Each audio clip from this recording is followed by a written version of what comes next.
Rabbi Friedman, thank God it's Tuesday and happy Passover. How are you enjoying your holidays? Amazing. Good to hear. It's going to be 80 degrees here in California. You're in California. Okay. Lots of family there? Only family. Wonderful, wonderful. Good to hear. Rabbi Friedman, I'll get right to the point because it's a big point. And spending this time with my community, celebrating the holiday of Passover, the most noticeable thing was the fact that people are having very, very hard time being positive these days, keeping the positivity. People are using their experiences, looking at history, keep on saying that the history repeats itself, and people are kind of losing hope. I guess positivity equals hope. So please tell us how to keep the positivity during the crazy times that we're going through right now.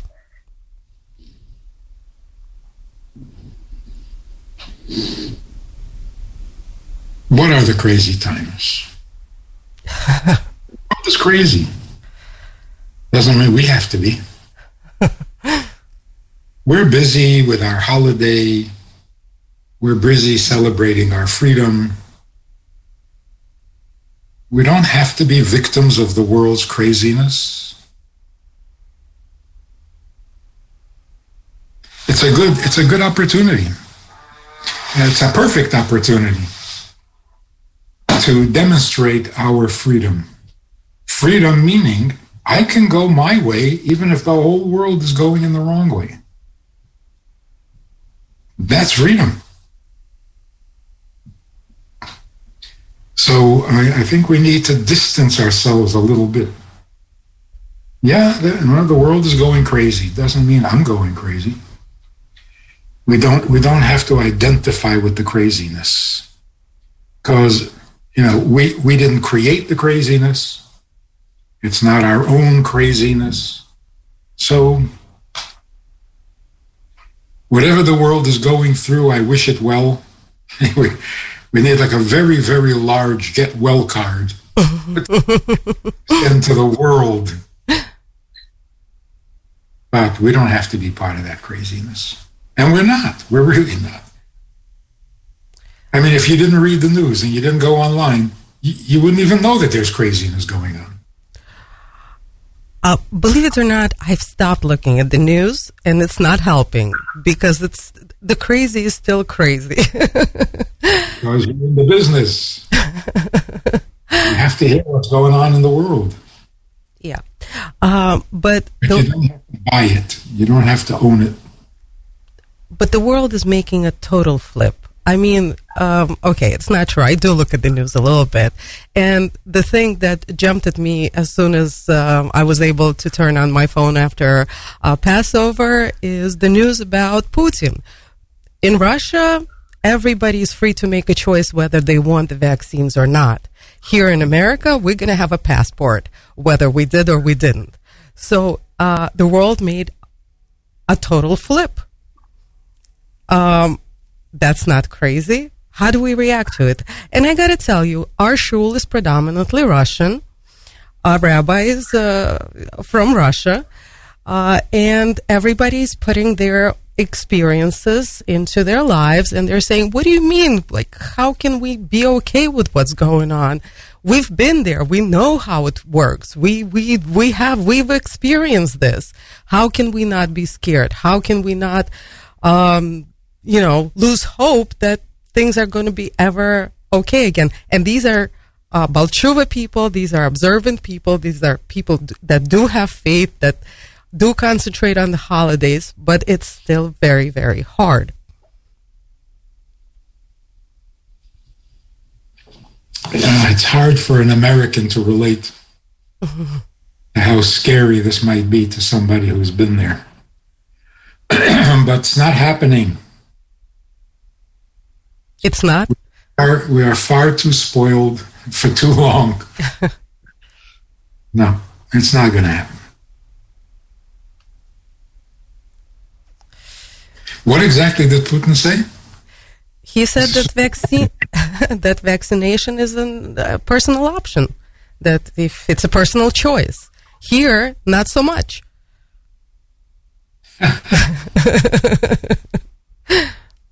Yeah, we've been talking a whole year about how we're going to be in for surprises, and that good stuff is going to come from places you never expected, and bad stuff is going to come from places you never expected. Everything's going to be surprising. Everything's going to be upside down, backwards. And this is just another good example. Freedom in Russia, communism in America. The freedom in Russia is not so free, and the communism here is not so communism. So, but don't be surprised by surprises. Main thing is this: all this turmoil, all this confusion, all this reshuffling, or recalculating, it's all for the good. It's hard to watch, the process itself, but it's all for the good.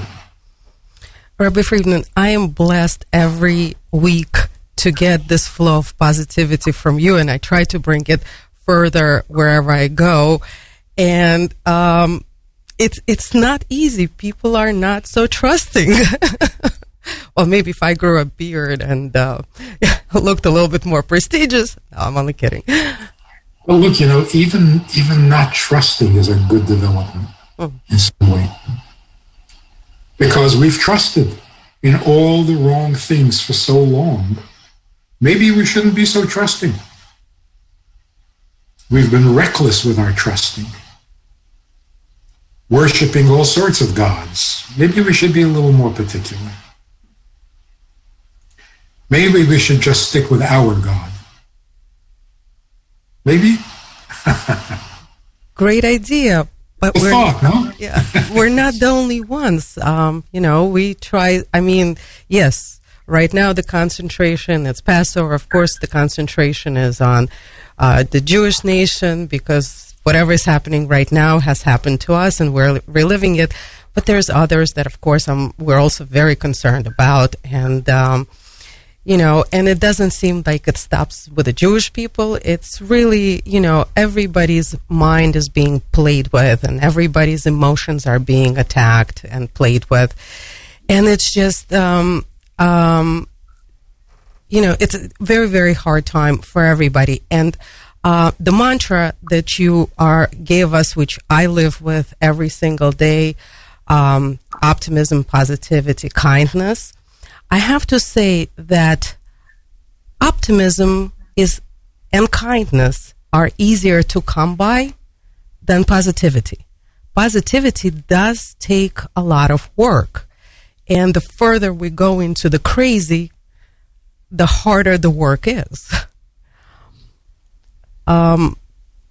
By the way, I want to thank you very much for recommending in one of your Wednesday night Torah classes a phenomenal book, Positivity, by Barbara Fredrickson. It's I'm holding it up to the camera right now, and it's a great book, but it's a lot of work to accomplish this interesting 3-to-1 ratio that she's talking about. In order, people think that if they're positive at least half of the time, then it's not a bad thing. But realistically, we have to be a lot more positive than 3-to-1 ratio is a hard ratio to keep. Can you give us some insights and some tools to work with ourselves? Yeah, I don't know about the 3-to-1 ratio. Positivity and no negativity. There's no ratio. It's all or nothing. Oh, wow. There's no negativity at all, because any negativity is poison, it's toxic, and it's kind of surrendering to the craziness. And we certainly don't want to surrender to it. So we have to be 100% positive And the crazier the world gets, the more positive we have to be, so as not to become part of the problem. But how do we do that? What are the tools? So the first thing is to know where to look. Where do you look for positivity? What's positive? What's good? What's right about the world? Well, if we look at the health, it doesn't look so good. We look at politics, it doesn't look so good. Economics, not bad. But we're looking in the wrong places. That's not where you look for positivity. The only real measure or indicator of progress, of positive development, is moral progress. Look for the moral progress. And there's no question. We are becoming a much better world every day. There's more peace in the world. There's more thoughtfulness in the world. There's more faith in the world. I hate to use the word spiritual, but people are becoming much more open to spiritual matters because they're becoming more real. So if you really want to know how is the world doing, don't look at the health issues. That's not a moral crisis. It's a health crisis. We'll get over it. Nobody is sick forever. If you really want to know where the good news is, look at the morality. Look at your own morality. The intolerance, by the way. The intolerance of evil, the intolerance of confusion, the intolerance of ignorance. All of this is a positive, very positive development. We don't want this confusion. We don't want this open-ended, nobody knows for sure what's true and what's not. It's not fun anymore. We don't want it.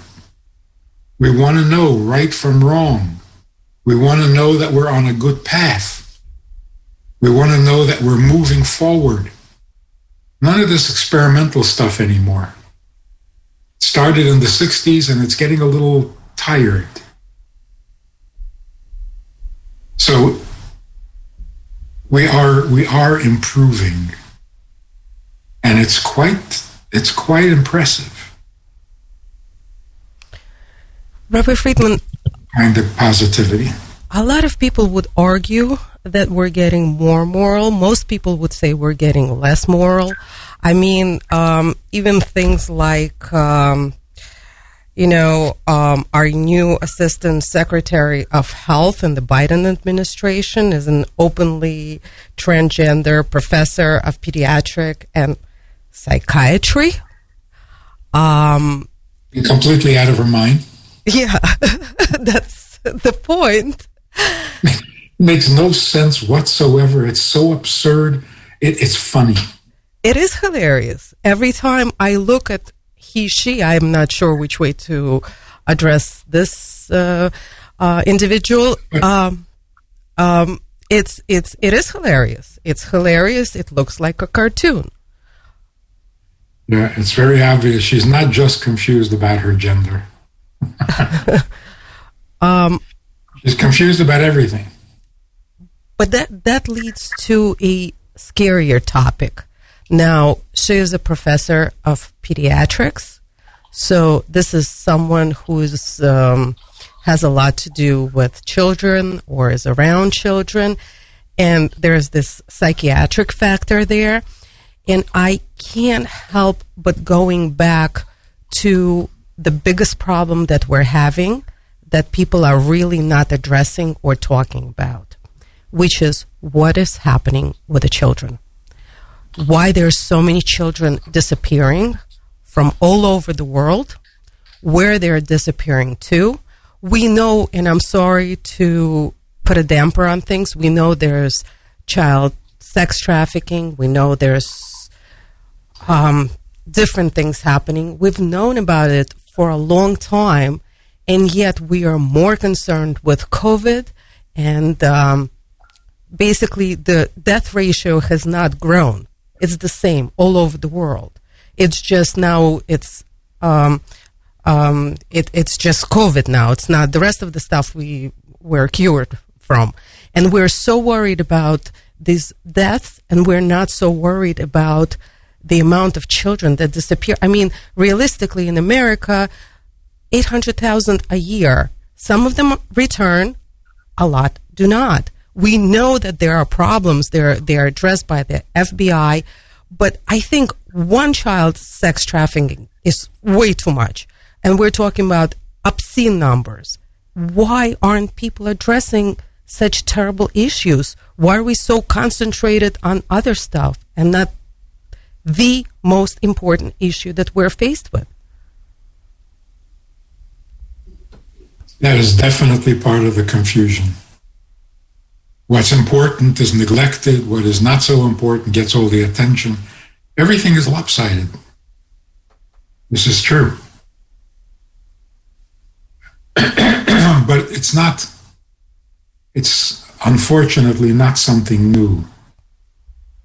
All these old problems that need attention, as you say, that should be getting the major part of the attention, they've been going on for a long, long time. This didn't start today.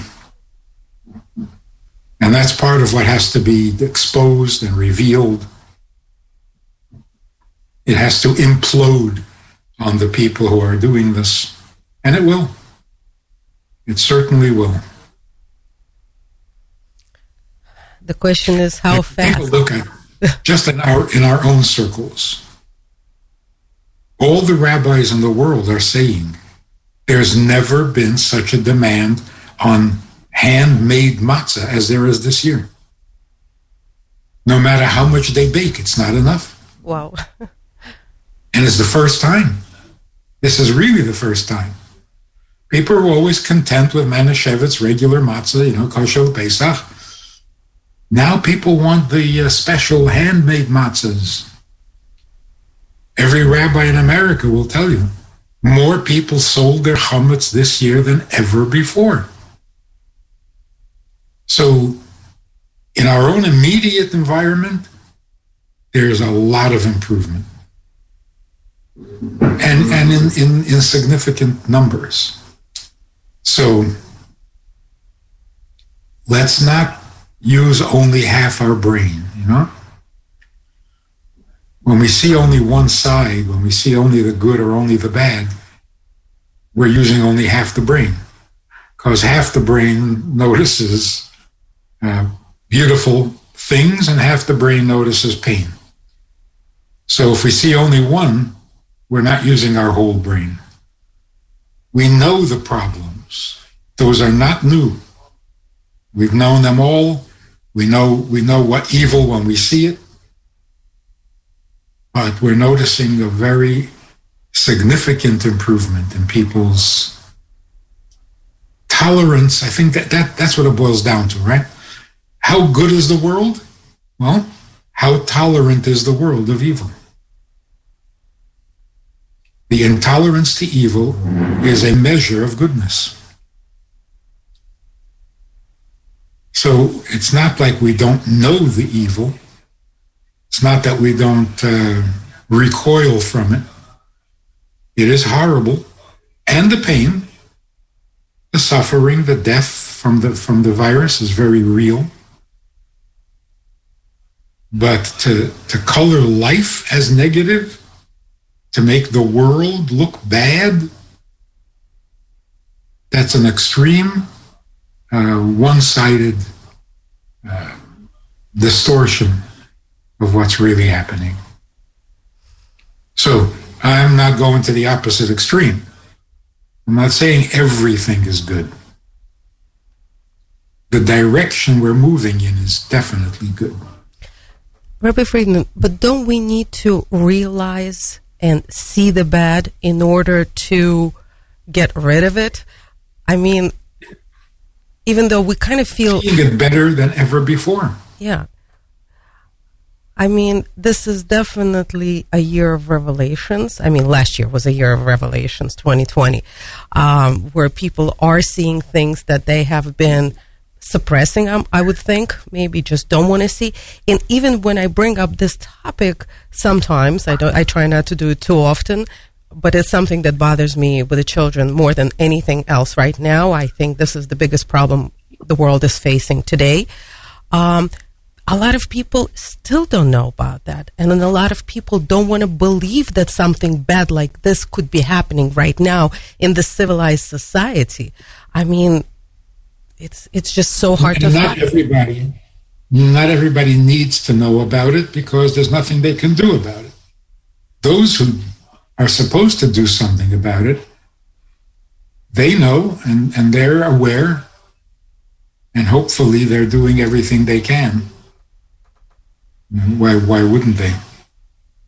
But here's an interesting observation. We have been trusting our own sense of well-being for many, many years. And we thought we had it figured out. We have the good life that the United States promises its citizens. We have the freedoms, we have the privileges, and we thought we had it all figured out. And we thought God was good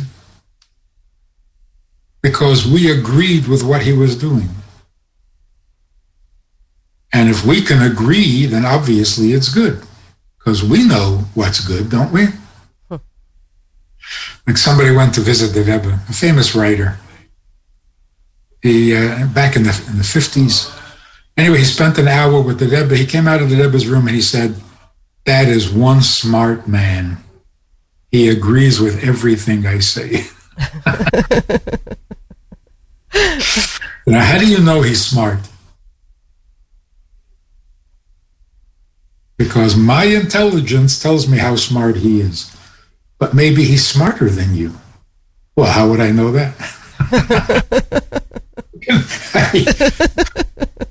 I only know how smart I am, so we've been trusting God because he seemed to be doing what we thought was good, correct, and helpful and healthy. Now all of a sudden he's not behaving. He's not following the protocol. No, this is not supposed to be happening, and that's not supposed to be happening, and what's going on? I think we've been humbled enough to realize that when I think it's right, doesn't mean anything. Not anymore, because I have been so wrong about so much. So now it's like, okay, I guess God really does run the world his way, and maybe that's good. Maybe that's a good idea. Maybe better he should run it his way than try to follow what we think is right. So I think a big part of positivity is humility. I can't keep dictating right and wrong and then expecting God to follow my dictate. I've been too wrong too many times. And this year has humbled us all. Every time we thought we knew something, we don't know. We don't know. In a sense, it's a relief. I really never wanted to run the world. It's a full-time job, you know. Have to give up your day job to do that. So, no, I'd rather not run the world. Especially this year. I'm glad I'm not responsible for what's happening this year. But that humility is actually liberating. It's not depressing. It's a big relief. there's a vast eternal plan going on that I can only see little tiny bits of. So I try to see a little more every day, but it's a big plan, much bigger than anything I could ever have imagined. And it's exciting to watch. You know, Rabbi Friedman, the good news is usually, when I appear somewhere, people usually ask, so what's in the news? What's happening? What's happening in the world? Now the question is different. What does Rabbi Friedman say? That's so everybody only cares right now. What does Rabbi Friedman say about this, and the other? And that's pretty amazing. I mean, I love it because it's a much better conversation. And so, Rabbi Friedman, help us look in the right places, please. Where do you see that goodness, and where should we be looking? So, as an outsider to the human race,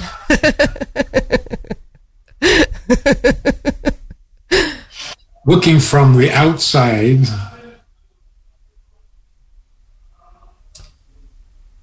we want the world to be better, and the first place to begin is with ourselves. You hear the... I hear the Hallel, yes. I hear a lot of great praying in the background. That's awesome. At least that's positive.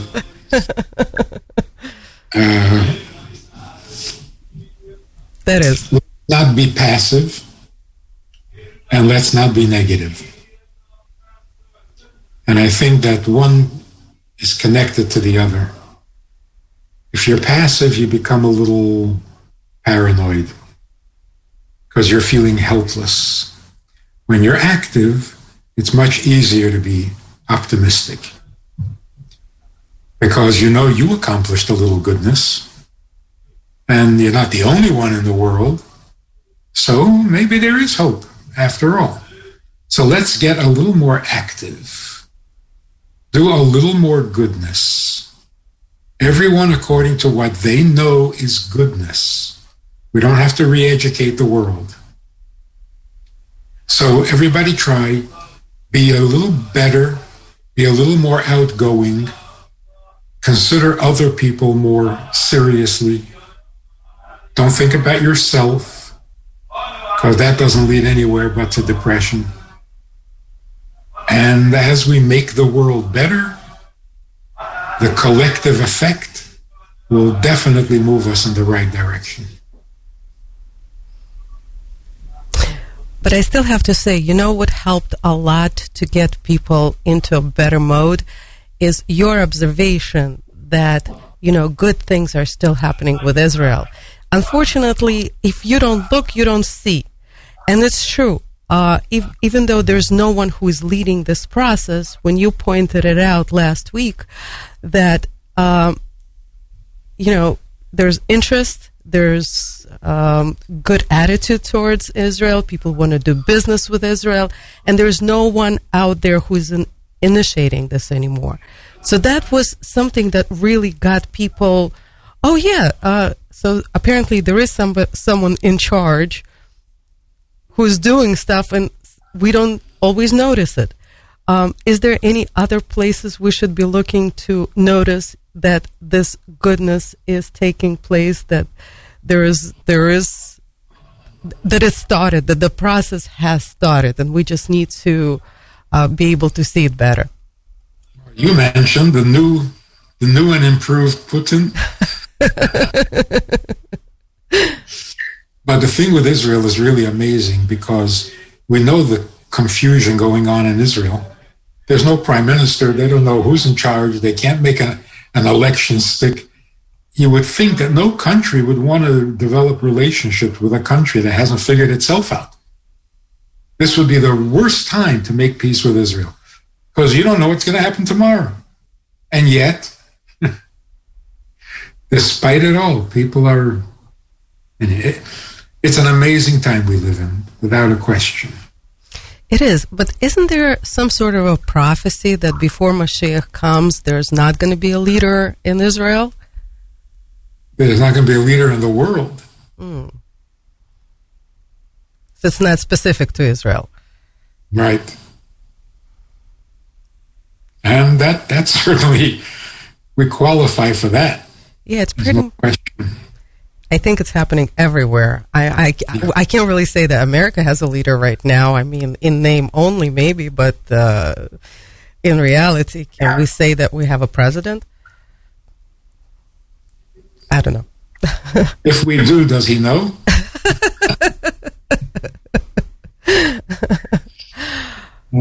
It's a crazy time. Yeah. But the important thing is, look in your own little, don't look in the world, on the world scene. Look in your own backyard. Look for the goodness right where you live, in your own home, in your own family.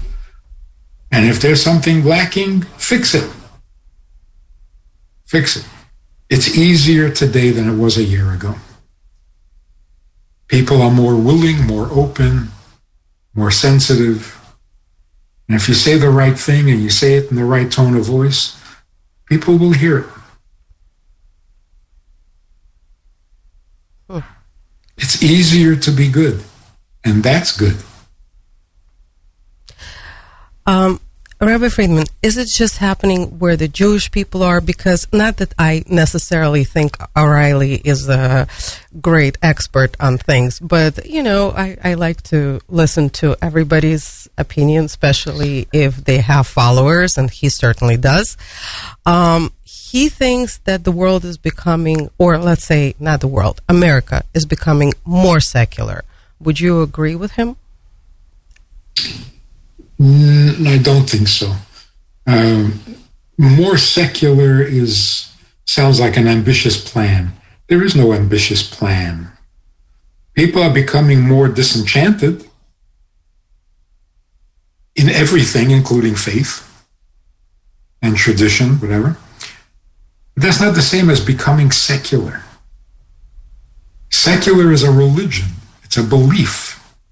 Nobody's becoming more religious. Nobody's believing in the secular more than yesterday. On the contrary, skepticism includes everything. We're doubtful about everything.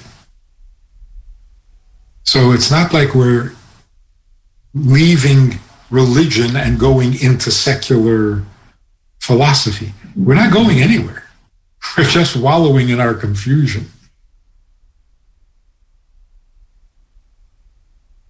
And that's a good thing, because it forces us to look for the truth. I'm going to tell you another thing.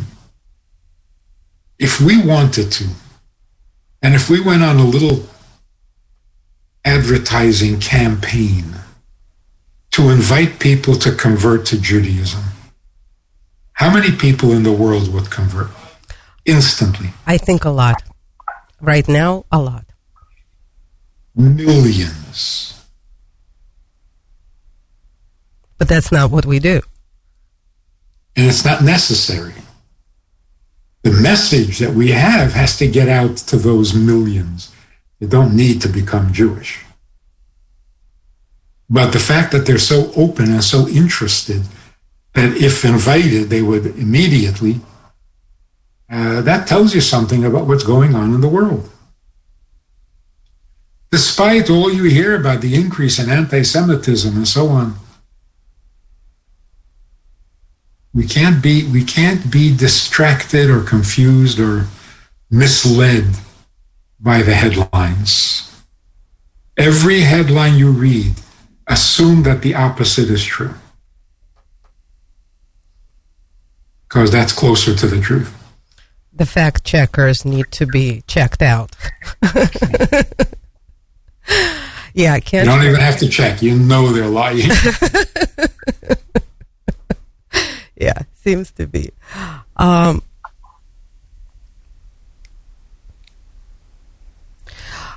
So, still, what you said, like right now, we're in a mode of limbo, And it's getting more and more in that mode. We become detached from everything because we certainly can't trust the news or fact checkers or internet or anything that is being told to us, any rules, any regulations. None of it can possibly, we're blocking it. So pretty it's like the headlines, anytime the truth about, this is going to be a big lie. Exactly. So, and this reminds me of a book that I read, I think, when I was in college. It was a wonderful book, stayed with me, Waiting for Godot. So we're just pretty much sitting and waiting. Is that the situation? Or, because when you can't do anything, or, you can be kind, but it seems that, like, usually we were able to make a difference with something. I don't know, with saying something, with the media could have made a difference. And now just sitting and waiting, kind of. We shouldn't. Being passive is not a good thing. And the little kindness that we can add, that's powerful beyond what we can imagine. So let's get the inspiration from Pesach, from Passover. God has a deeply vested interest in his world. He will not allow the world to dissolve into confusion. He's just letting us work out our own shtick. And as soon as we're ready and we're willing to admit, okay, I don't know the answer, then the answer will come.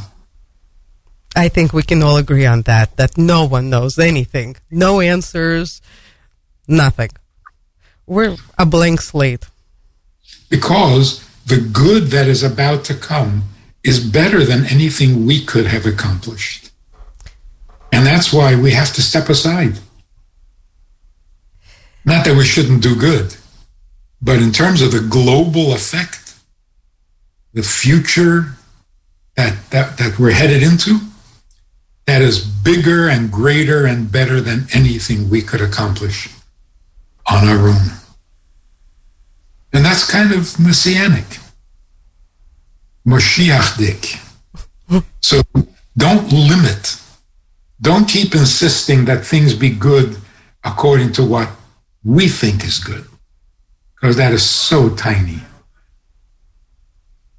It's a tiny good, and what's coming is a huge good. Rabbi Friedman, but the fear is how much worse does it need to get until it gets better? It will not get worse. It will only get crazier.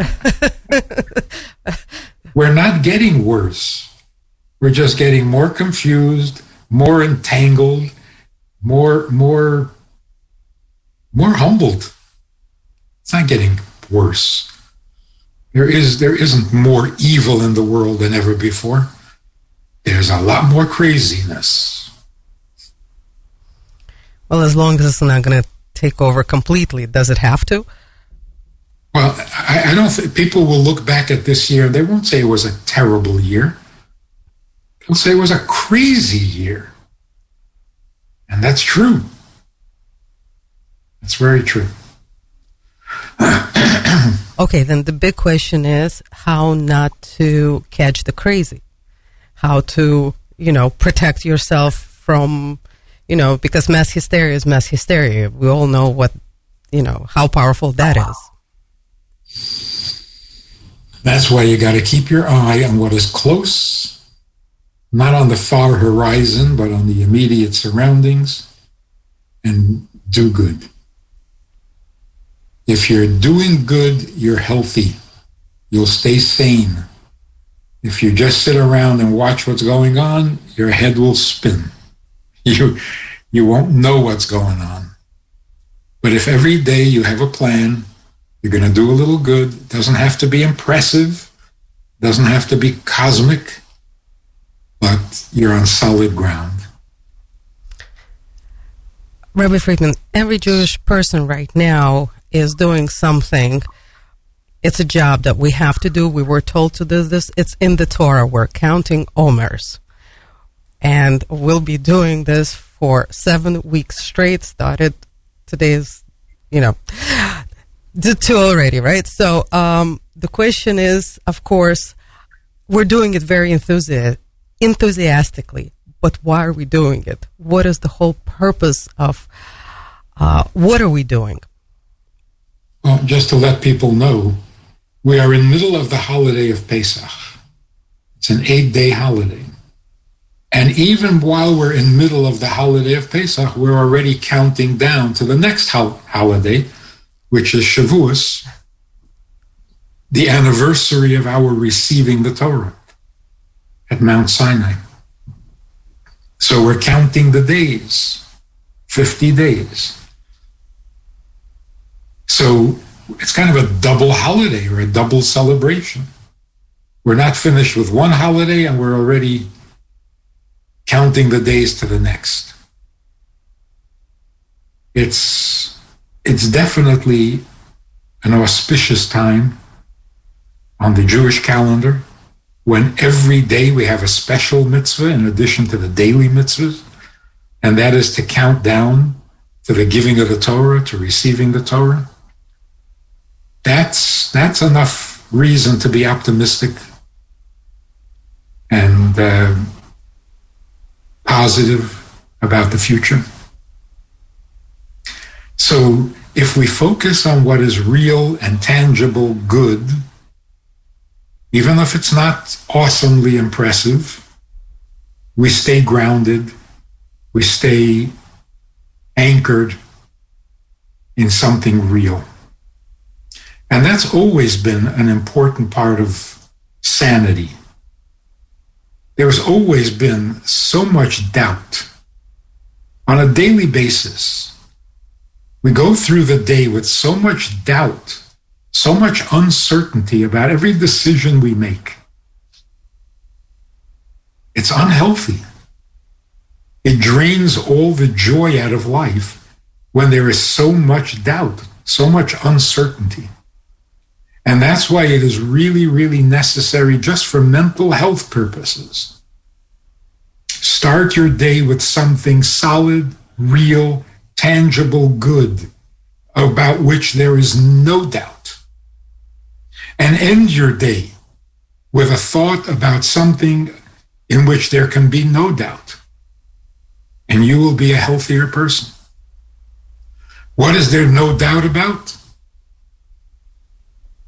Passover is Passover. It's always been. There are those who keep it strictly. There are those who ignore it. But Passover is reliable. It comes every year. It's for sure. Now, a Jew is a Jew. That's for sure. You can be a more observant Jew. You can be a less observant Jew. But there's no room for doubt that a Jew is a Jew. We know this in our bones. Start the day with that thought and end the day with that thought, and you're going to stay healthy. What about everybody else who is not Jewish? We have a suggestion for them too. We are concerned with the whole world. You wake up in the morning. Is it true and undeniable that you didn't create the world? Can we agree on that? For sure. I think so. If you didn't create the world, then who did?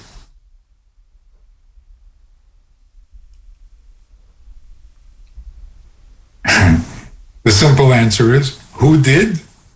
The Creator.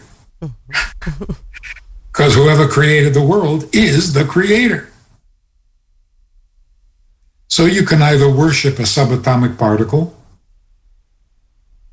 as the creator of the world, or you can worship the God of Israel who revealed himself at Sinai and told us what his interest in creation is.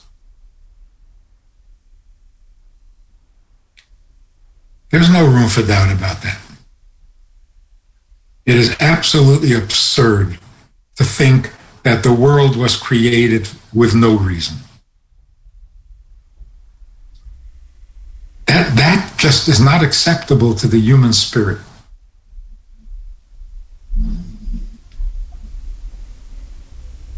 So the reason to believe in an intelligent God is because an intelligent God does things for a reason. And it's in the human system, it's in the human psyche to assume reason. No reason does not compute for us. In fact, it drives us to suicide. So think about what is absolutely real. You wake up in the morning, I didn't create myself, I didn't create the world, I am not the creator, then who is? And then live your day with that awareness. It's not my world, and even my life is not my life. So why? From where? For what? Ask the right questions at least. A good question is not the same as doubt. Doubt is mindless. A good question is intelligent and mindful.